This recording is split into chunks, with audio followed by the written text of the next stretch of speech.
दरवर्षी डॉक्टर खासदार श्रीकांत शिंदेसाहेब यांच्या वाढदिवसाला लहान मुलांच्या हृदयाला पडलेली भोकं आणि त्यावरच्या शस्त्रक्रिया हा कार्यक्रम आयोजित केला जातो। हा कार्यक्रम एक अतिशय दयावान, वेगळा आणि सर्वांनाच आम्हाला करुणा वाटणारा हा कार्यक्रम आहे। आणि या कार्यक्रमातून जी लेकरं सुदृढ होणार, त्यांना एक नवीन जीवन मिळणार आणि ते स्वतःच्या जीवनाच्या धोक्यापासून बाजूला जाऊन संपूर्ण जीवन आनंदात जगणार। खरं तर परवाच्या दिवशी उल्हासनगरच्या हिललाईन पोलीस स्टेशनमध्ये गोळीबार करण्यात आला गणपत गायकवाड। देशातील उल्हासनगरचे शहर प्रमुख यामध्ये गंभीर जखमी झालेले आहेत महेश गायकवाड। त्यांची तुम्ही आता भेट घेतली, त्यांची प्रकृती कशी आहे? तुमच्यात आणि त्यांच्यात काही बातचीत झाली आहे का? महेश शिंदे यांची प्रकृती, महेश गायकवाड यांची प्रकृती अजूनही एवढी स्थिर व्हावी तेवढी झालेली नाही, अजूनही गंभीर अवस्थेत ते आहेत।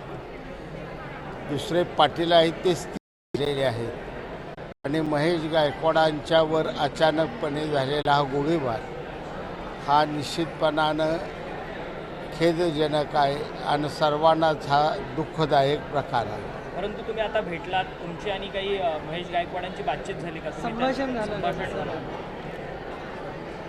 महेश गायकवाड हे बोलण्याच्या फार स्थितीत नाहीत। थोडेसे ते माझ्याशी बोलण्याची धडपड करत होते, परंतु त्यांना डॉक्टरनी थांबवलं। मी पांडुरंगाकडे तिथं प्रार्थना केली की दोन्ही गोळीबार पेशंट आहेत ते स्थिर व्हावे। परंतु भाजपचे गणपत गायकवाड थेट मुख्यमंत्र्यांवरती आरोप करतात की मुख्यमंत्रींनी माझ्याकडनं पैसे घेतलेले आहेत, करोडो रुपये मुख्यमंत्र्यांना मी दिलेले आहेत। मुख्यमंत्री एकनाथ शिंदे असूपर्यंत राज्यात फक्त गुन्हेगारच तयार होतील असा त्यांचा आरोप आहे।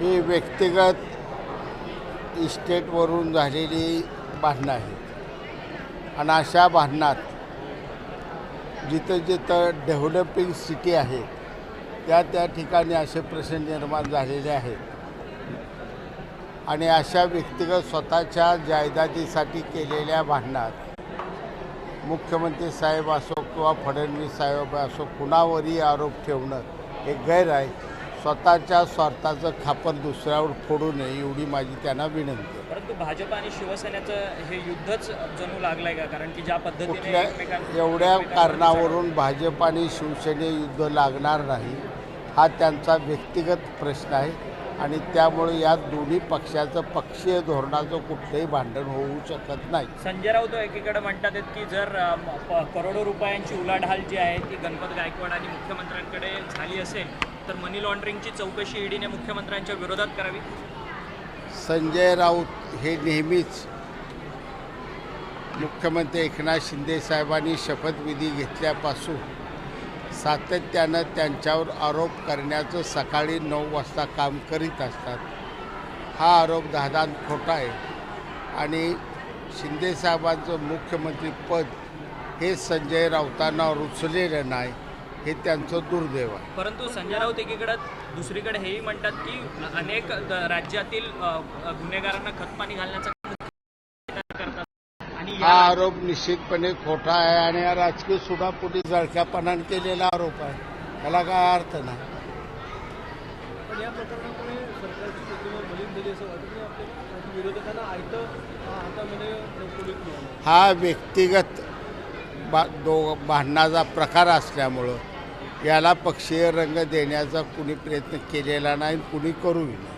एकीकडे मराठा ओबीसी वाद राज्यात सुरू आहे। काल छगन भुजबळ यांनी भर सभेत सांगितलं की मी राजीनामा दिला। ज्यांनी माझ्या म्हणजे शिवसेनेचे आमदार संजय गायकवाड यांनी वक्तव्य केलेलं होतं की छगन भुजबळ यांच्या कमरेत लाथ घालून त्यांना मंत्रिमंडळातून बाहेर काढावं आणि आता मी राजीनामा दिला आहे, मग जाऊन तुमच्या लोकांना विचारा, मी अगोदरच राजीनामा दिला असं भुजबळ थेट आव्हान देतात तुम्हाला।